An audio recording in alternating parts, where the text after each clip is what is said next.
Hello student, तो फिर आज की क्लास हम स्टार्ट करते हैं। और आज जो हम पढ़ेंगे वो है एंजाइम्स में ही अगला पॉइंट, और वो है क्लासिफिकेशन एंड नॉमेनक्लेचर। तो अभी हम जो देखेंगे वो क्लासिफिकेशन है, और क्लासिफिकेशन देखने के बाद हम इसमें नॉमेनक्लेचर देखेंगे। दोनों ही बहुत छोटे पार्ट हैं, बहुत ज़्यादा डिस्क्रिप्टिव नहीं, लेकिन इसमें आपको एग्जाम्पल्स याद रखने पड़ेंगे। तो क्लासिफिकेशन हमको क्या लेना है, किस तरीके से करना है, वो आप नोट डाउन करते चलिएगा।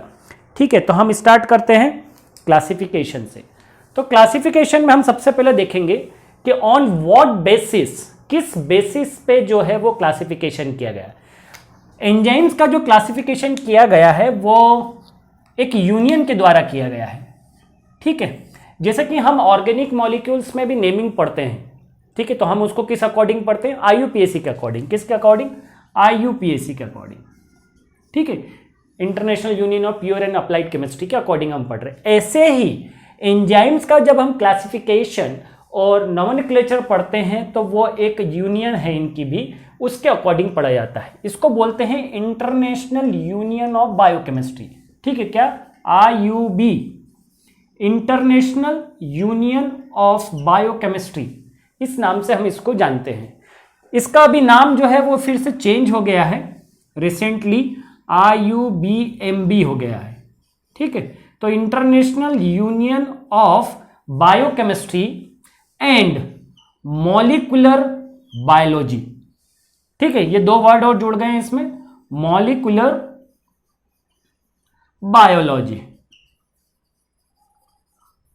तो इसके अकॉर्डिंग ही हम ये क्लासिफिकेशन पढ़ रहे हैं। क्लासिफिकेशन में जो सीरीज है वो आपको याद रखनी है, क्योंकि इसी के अकॉर्डिंग हम जो है वो नॉमेनक्लेचर करेंगे। तो हम कुछ एग्जांपल्स लेंगे इन्हीं में से कोई एक आध दो का, और उसको फिर हम एक्सप्लेन करेंगे कि किस हिसाब से IUBMB ने किस हिसाब से एंजाइम्स का नॉमेनक्लेचर किया है और क्या उसमें मेथड अडॉप्ट की गई है, तो उसको हम समझेंगे।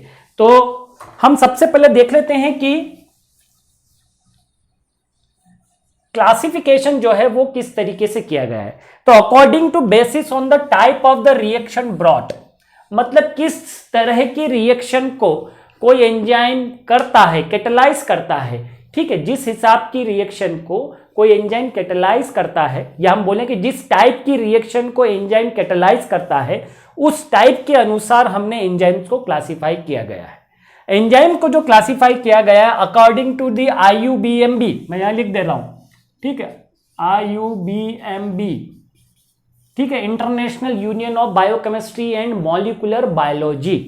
ठीक है, उसके अकॉर्डिंग हमको 7 कैटेगरीज में डिवाइड किया गया है इसको। Now point to be noted, ये चीज आप ध्यान रखिएगा, अभी तक आप जितनी भी बुक्स में पढ़ेंगे जो कि 2017 से पहले पब्लिश हुई हैं, उन सब में 6 ही तरह का क्लासिफिकेशन मिलेगा। ऐसा क्यों? क्योंकि जो 7th नंबर का क्लासिफिकेशन है वो 2018 में इंक्लूड किया गया है बाय द IUBMB। ठीक है, इसलिए 2018 के बाद जिन बुक्स का या जिन लिटरेचर का पब्लिकेशन हुआ है उनमें ही आपको 7 तरह का क्लासिफिकेशन मिलेगा। तो मोस्ट ऑफ द लाइब्रेरी में जो बुक्स हैं वो काफ़ी पुरानी होती हैं, या उनका एडिशन जो है वो जब तक वो बनता है, पब्लिश होता है, तो वो 1 साल 2 साल हो जाता है। तो इसलिए आपको बहुत कम बुक्स में 7 तरह का क्लासिफिकेशन मिलेगा। ठीक, तो आप 7 तरह का ही लिखिएगा, because it is officially, it is recommended, I have checked on the website of IUBMB, है ना, आप भी चेक कर सकते हैं। IUBMB की वेबसाइट है, उस पर जाके आप ये क्लासिफिकेशन देख सकते हैं। ठीक है, तो इसमें हमने जो क्लासिफिकेशन किया गया है वो 7 कैटेगरीज में किया गया है। पहला है ऑक्सीडो रिडक्टेज। तो type of the reaction which is catalysed by the oxido reductase is oxidation and reduction, it means redox. तो रेडॉक्स टाइप की रिएक्शन को कैटेलाइज करेगा। ट्रांसफरेज, इसका मतलब ट्रांसफर करना। ठीक है, इधर से उधर शिफ्ट करने वाले जो एंजाइम्स होते हैं उन्हें हम 2nd कैटेगरीज में रखते हैं, और वो कहलाते क्या है? ट्रांसफरेज। थर्ड वन जो है वो है हाइड्रोलेसिस। हाइड्रोलेस मतलब ऐसे एंजाइम जो कि वाटर के साथ रिएक्शन करवा देते हैं सबस्ट्रेट की। ठीक है, मतलब ये रिएक्शन विद द वाटर जो है वो इनिशिएट करते हैं। ठीक है। मोस्ट ऑफ दी हमारे इंटेस्टाइन और स्टमक में जो होते हैं वो हाइड्रोलाइजेज, जैसे पेप्सिन, ट्रिप्सिन जो होते हैं वो सब हाइड्रोलाइजेज एंजाइम्स हैं। लाइज एंजाइम जो हैं ये रिमूवल ऑफ ग्रुप्स को करते हैं और डबल बॉन्ड फॉर्मेशन का काम करते हैं। आइसोमराइजेशन मतलब ये डबल बॉन्ड फॉर्मेशन का काम करते हैं। आइसोमराइजेशन, ठीक है, ये आइसोमर का शिफ्टिंग करते हैं एक आइसोमर से दूसरे आइसोमर। लाइगेज एंजाइम्स जो है वो बाइंडिंग का काम करते हैं। एंड द सेवंथ वन, ये आपको 6 तक सभी बुक्स में मिलेगा। लाइगेज एंजाइम तक आपको सभी बुक्स में मिलेगा। Seventh, which is newly introduce classification that is introduced in 2018 in the by the IUBMB in the class, that is translocalase। ठीक है, ट्रांसलोकेलेज क्या करते हैं, either side of the membrane, मान लीजिए ये मेम्ब्रेन है और इस मेम्ब्रेन के इस तरफ से उस तरफ तक को ट्रांसफर करने का काम करते हैं। ठीक है, जनरली आप कुछ बुक्स में पढ़ेंगे तो इस तरह के एंजाइम्स जो हैं वो उनको पहले प्रोटीन के नाम से ट्रांसफर प्रोटीन्स, ठीक है, उन्हीं को फिर एक क्लासिफिकेशन कर दिया गया है in the name of enzyme. कुछ ऐसे एंजाइम थे जो वहां पे उन प्रोटीन्स को ट्रांसफर करने का काम करते थे, उन्हें ही उस ट्रांसलोकेलेज में क्लासिफाई किया गया। तो हम एग्जांपल देखेंगे इन डिटेल। तो हम शुरुआत करते हैं फर्स्ट नंबर से, ऑक्सीडोरिडक्टेज और ट्रांसफरेज। तो अभी हम इस साइड पे देखेंगे तो हमने ये 2 क्लासेस लिखी हैं, मैं यहां पे ये साफ कर देता हूं ताकि हम इन 2 क्लासेस को समझ सकेंगे और कि ये किस तरीके से अपना काम करते हैं। तो आप 7 तरह का क्लासिफिकेशन लिखिएगा जब भी आप लिखें, ठीक है। It is updated classification. Now second come to the oxidoreductase. Oxidoreductase जो है वो किस तरह का क्लासिफिकेशन है। ऑक्सीडोरिडक्टेज में भी हमने बोला कि it catalyse the oxidation and reduction, ठीक है, या हम इसको शॉर्टकट में क्या बोलते हैं, रेडॉक्स रिएक्शन। तो रेडॉक्स रिएक्शन को ये क्या करता है, कैटलाइज करता है। तो रेडॉक्स रिएक्शन को कैटलाइज करेगा, इसका मतलब ये कि ये ट्रांसफर ऑफ हाइड्रोजन और इलेक्ट्रॉन को करेगा। तो जितने भी हमने डेफिनेशन आप जानते हैं ऑक्सीडेशन रिडक्शन की, उसमें हम यही जानते हैं कि हाइड्रोजन का माइग्रेशन होगा या इलेक्ट्रॉन का होगा, ठीक है।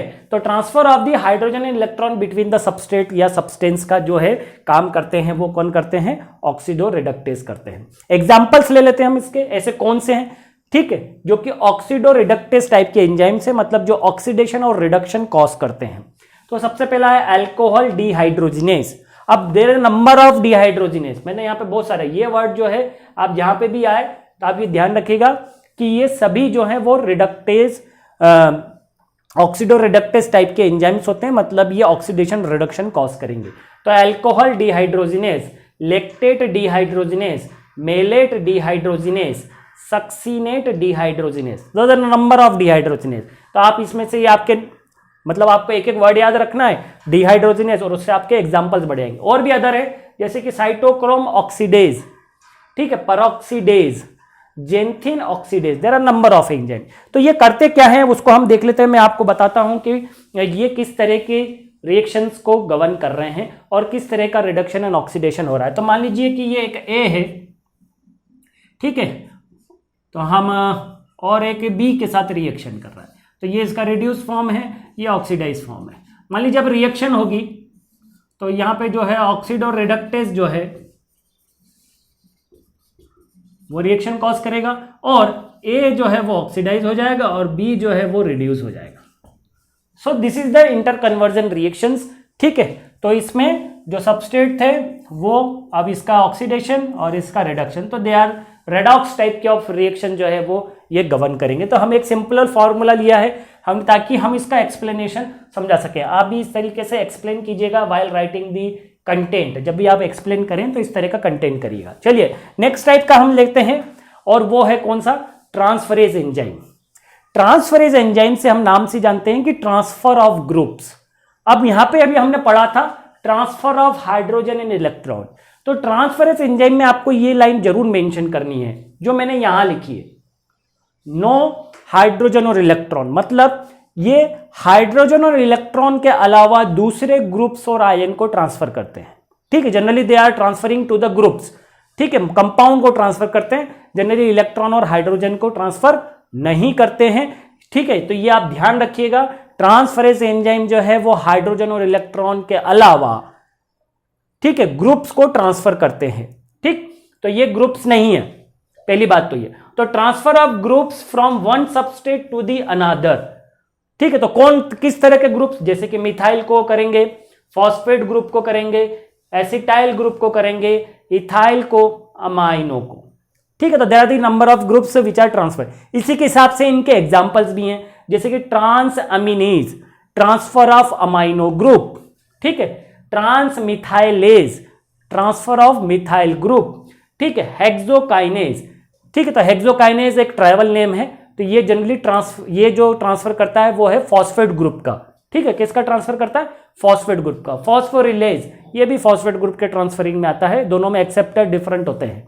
ठीक, तो दीज आर दी क्लासिफिकेशन। आपको हर क्लास के नीचे इस तरीके का क्लास समझाना है कि उसमें किस तरीके की रिएक्शन होती है, आप उसका एक स्कीमेटिक डायग्राम से समझाइए। अगर हम ट्रांसफर ऑफ ग्रुप को भी इस तरीके से समझाएंगे तो कैसे समझाएंगे कि ये मान लीजिए एक ए और इसके पास एक ग्रुप है, ठीक है, इसने बी के साथ रिएक्शन करी, तो यहां पे क्या होगा? ट्रांसफरेज एंजाइम होगा। ठीक, तो ये ए ऐसा हो जाएगा और बी के पास वो ग्रुप ट्रांसफर हो जाएगा।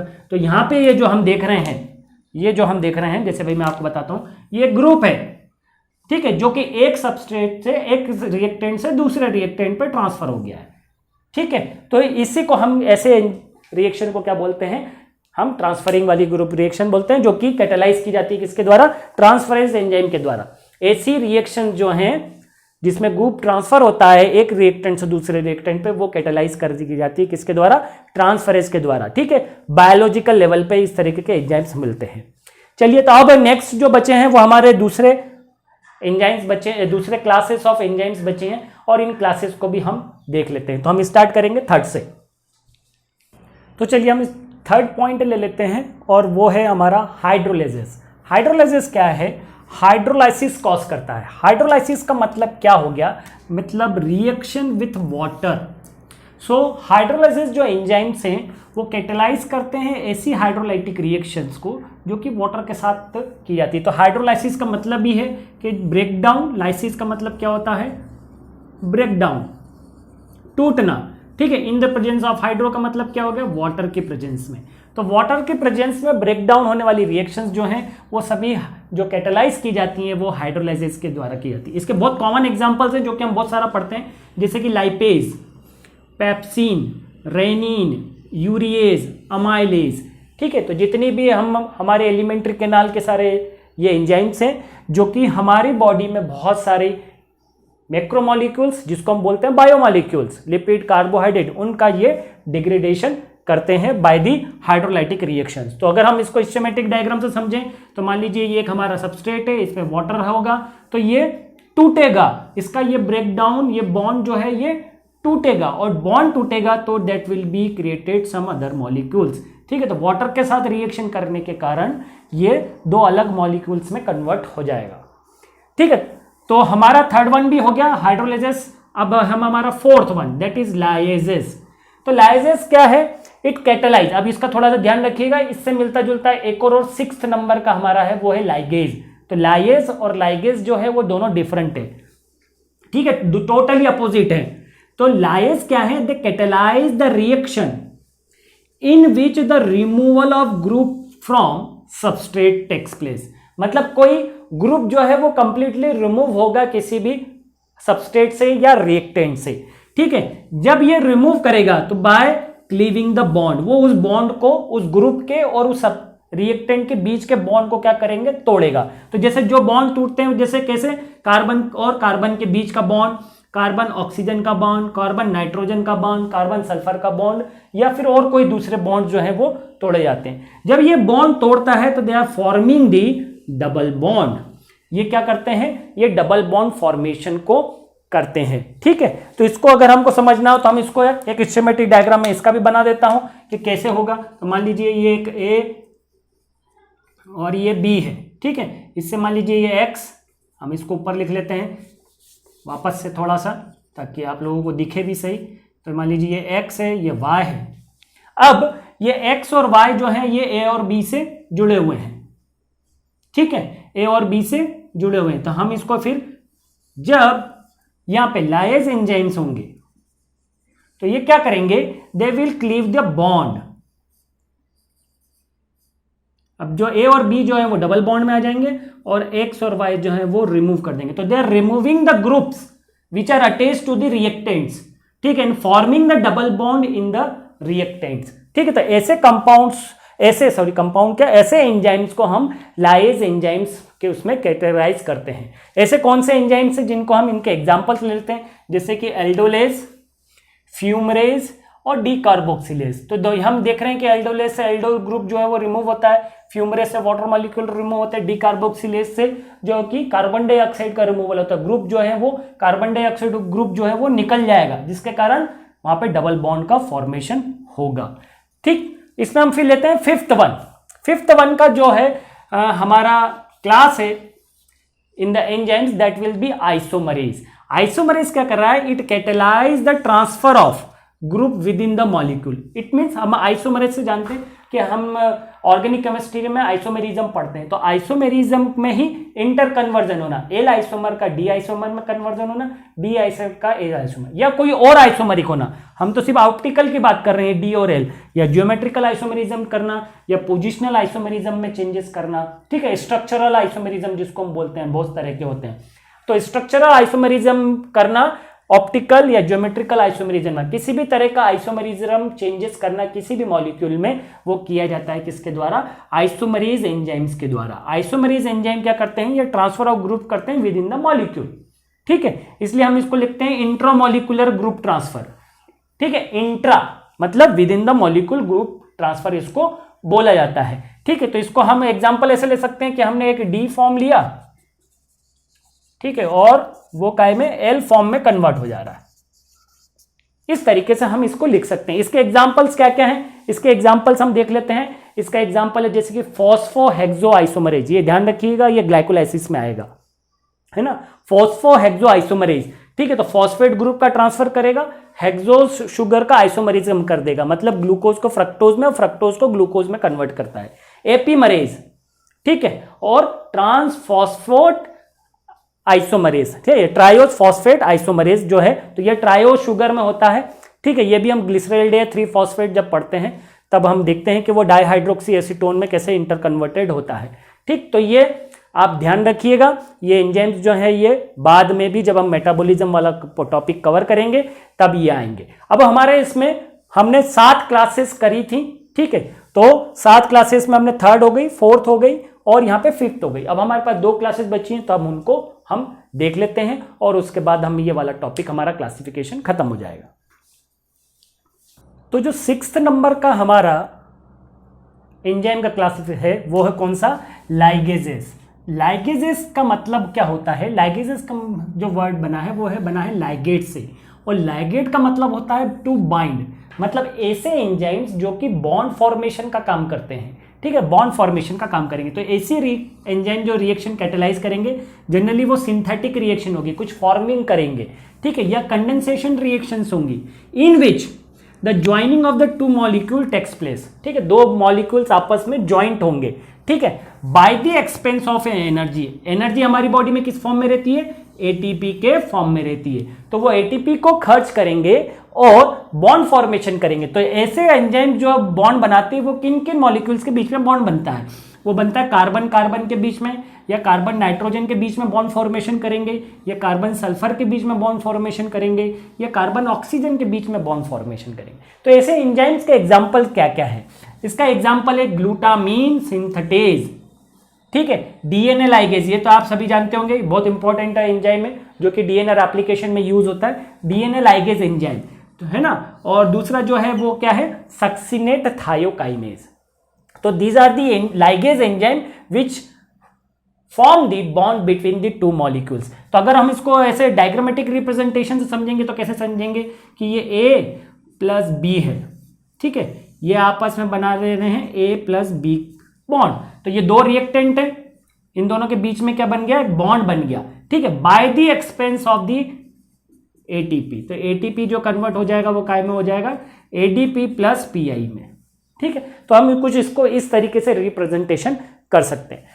7th नंबर का जो कि हमारा न्यूली एडेड क्लास है इन द एंजाइम्स, तो वो है 7th क्रम, और इसको हम क्या बोलते हैं, ट्रांसलोकेलेज, ठीक है, that will be introduced in 2018 ठीक है, बाय द IUBMB, ठीक है, International Union of Biochemistry and Molecular Biology. ये क्या करते हैं, they catalyse the movement of ion और मॉलिक्यूल अक्रॉस द मेम्ब्रेन। ठीक है, मेम्ब्रेन के एक तरफ से, जो हमारी सेल मेम्ब्रेन होती है, उसके एक तरफ से दूसरे तरफ तक आयंस और मॉलिक्यूल्स को ले जाने का जो काम करते हैं वो कौन करते हैं, ट्रांसलोकेलेज एंजाइम। इनके एग्जांपल ले लेते हैं हम, बहुत कम एग्जांपल्स हैं, जैसे ऑर्निथिन ट्रांसलोकेलेज और ATP सिंथेटेज। ठीक है, ये क्या कर रहे हैं, जैसे कि हम यहाँ पे एक देखें कि ये A और X जो है ये एक हमारा मॉलिक्यूलर ग्रुप है, ठीक है, और ये दूसरा है, तो इसको क्या करना है, इसको इसकी साइड 1, तो हम इसको बोल देते हैं कि ये साइड 1 है और ये साइड 2 है, तो ये साइड 2 की तरफ जो है उसे ट्रांसफर कर देंगे। ठीक है, तो ये साइड 2 की तरफ उसे ट्रांसफर कर देंगे ले, और खुद जो है वापस से रीजनरेट हो जाएंगे। तो ऐसे एंजाइम्स जो हैं वो ट्रांसलोकेलेज एंजाइम्स कहलाते हैं। ठीक, तो ऐसे एंजाइम्स हम देखेंगे जब हम लिपिड का मेटाबॉलिज्म पढ़ते हैं। ठीक है, तो ऑर्निथिन आएगा उसमें, ऑर्निथिन शटल होती है लिपिड के मेटाबॉलिज्म में, उसमें हम देखेंगे। तो लाइगेजेस, तो इस तरीके से अगर हम देख रहे हैं तो हमने 7 तरह के क्लासेस, अब नाम कैसे याद रखना है सातों का, उसका हम एक शॉर्टकट याद रख सकते हैं। देखिए, तो सबसे पहले हमारा स्टार्ट कैसे हुआ था, हम इनके नाम कैसे याद रखेंगे क्लास के सारे, तो सबसे पहले ऑक्सीडो रिडक्टेज। अब मैं ऑक्सीडो का बड़ा लिख लेता हूं, ऑक्सीडो रिडक्टेज। ठीक है, चलिए सेकेंड वन कौन सा था, ट्रांसफरेज, तो टी बड़ा, थोड़ा सा दूर लिख रहा हूं ताकि हम उसका शॉर्टकट बना सके। ठीक है, फिर दूसरा था हाइड्रोलेज, कहा हाइड्रोलेसिस। ठीक है, फोर्थ वन था हमारा लाइएज। ठीक, फोर्थ वन था लाइएज। फिफ्थ वन था आइसोमरेज। सिक्स्थ वन है हमारा लाइगेज, और सेवंथ वन है हमारा ट्रांसलोकेलेज।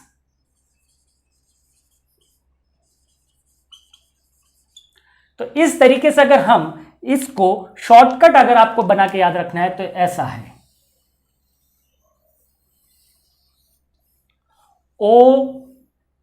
ओथ लिल टी।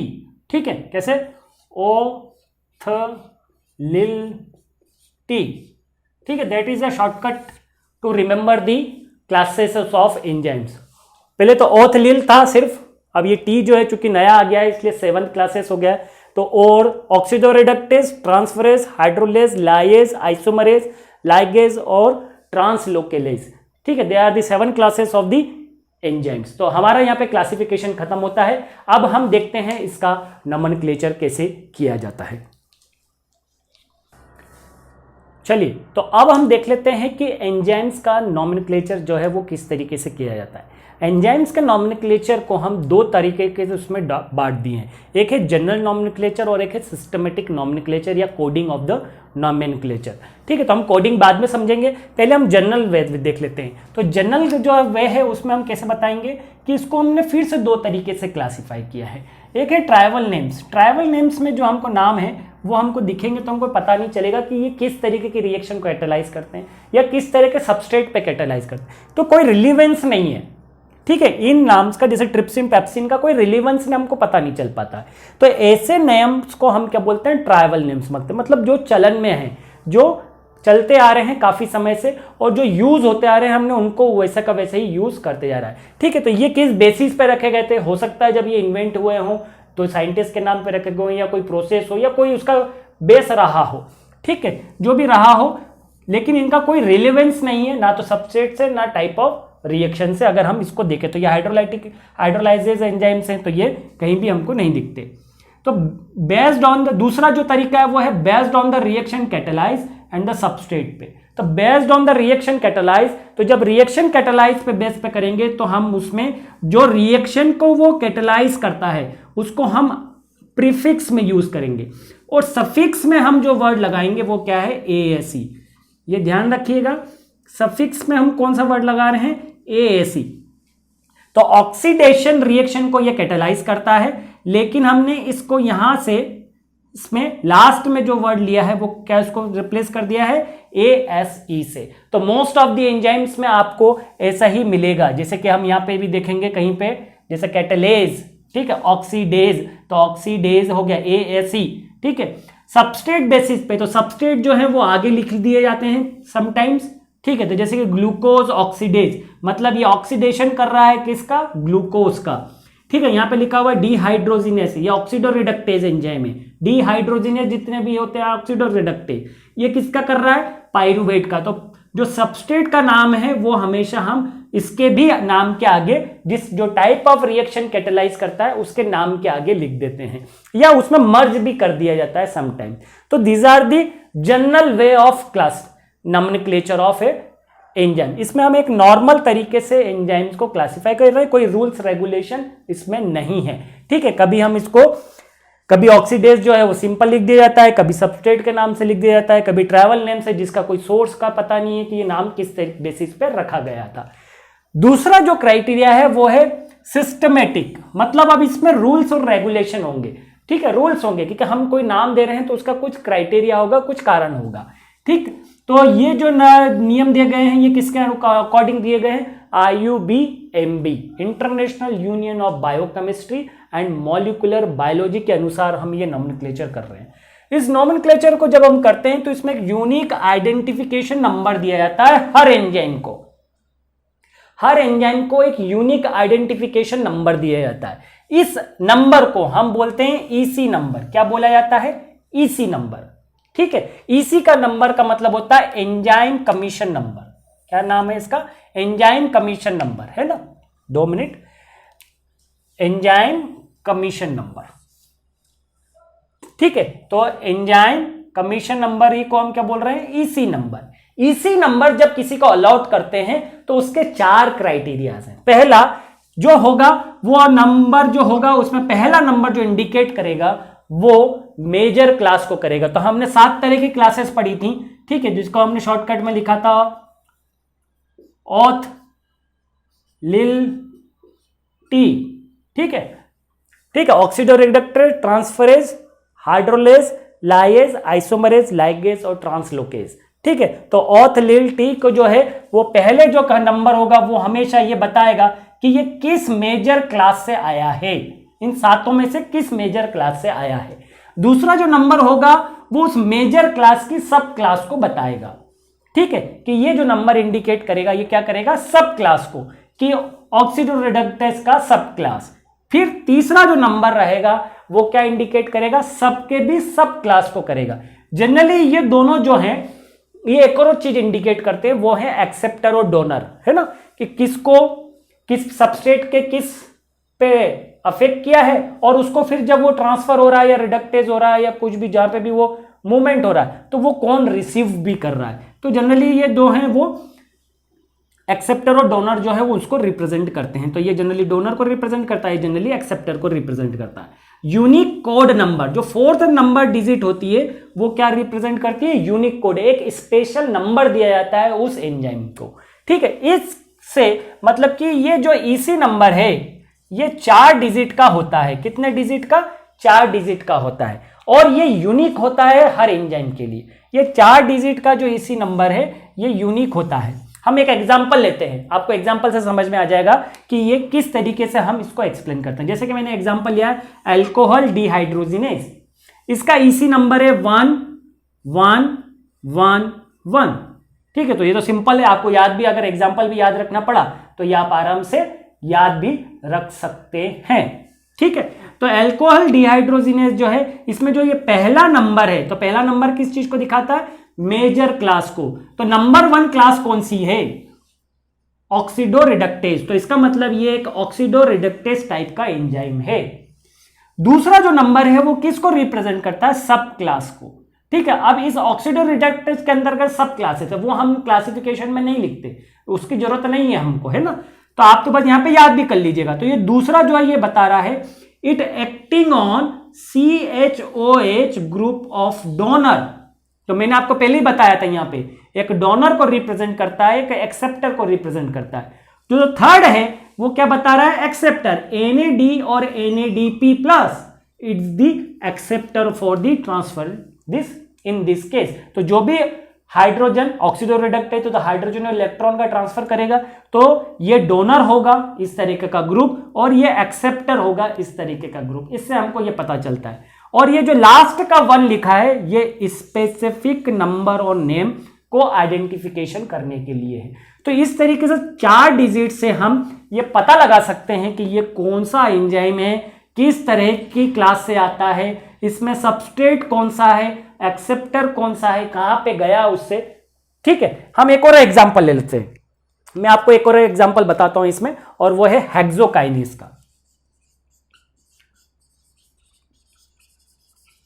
हेक्सोकाइनेज का जो नंबर है वो है, आप लिखिएगा ईसी नंबर है ना, दैट इज 27.1.1.1। तो 2 क्या है, ये इस मेजर क्लास को बता रहा है। मेजर क्लास को मतलब कि कौन सी क्लास है, ट्रांसफरेज एंजाइम। किस क्लास को बता रहा है, ट्रांसफर एंजाइम। तो ये क्या है, एक ट्रांसफरेज एंजाइम है। 7th नंबर क्या बताया, ये ट्रांसफर ऑफ ग्रुप बता रहा है। ठीक है, कि ये जो ट्रांसफर है ये किसका ट्रांसफर कर रहा है, फॉस्फेट ग्रुप का ट्रांसफर कर रहा है। किसका ट्रांसफर कर रहा है, फॉस्फेट ग्रुप का बता रहा है। ये पॉइंट क्या बता रहा है, ये बता रहा है कि एक्सेप्टर कौन है। तो एक्सेप्टर कौन है, OH है। और ये क्या है, आइडेंटिफिकेशन नंबर है। तो 2711 और 4 बार एक एक के आपको एग्जाम्पल लिखना है, ये दोनों एग्जाम्पल लिखेंगे। तो इससे हमको ये पता चल जाता है कि it is the hexokinase enzyme, और इससे हमको ये पता चल जाता है कि ये कोड जो है वो, अब ये जो कोडिंग की गई है ये बहुत स्पेसिफिक इन नेचर है। ठीक है, ये सिस्टमेटिक है। इससे हमको सबस्ट्रेट, टाइप ऑफ रिएक्शन, किस पे से ग्रुप का अगर ट्रांसफर हुआ है तो कहां से लिया गया है, किसको दिया गया है, और उसके पीछे किस तरीके का एक स्पेसिफिक एंजाइम है, इस तरीके से हम इसको नोमेनक्लेचर कर सकते हैं। तो दिस इज द वे जिससे कि हम किसी भी एंजाइम को नोमेनक्लेचर के द्वारा समझा सकते हैं। तो आपको ये चीज एक्सप्लेन करनी है, आपको ये सब पॉइंट बताने हैं। ठीक है, कि इसी नंबर कैसे निकाला जाता, कैसे उसमें क्या क्या है, कौन सा नंबर किस चीज को डिनोट करता है, आप ये 2 एग्जाम्पल से समझा सकते हैं।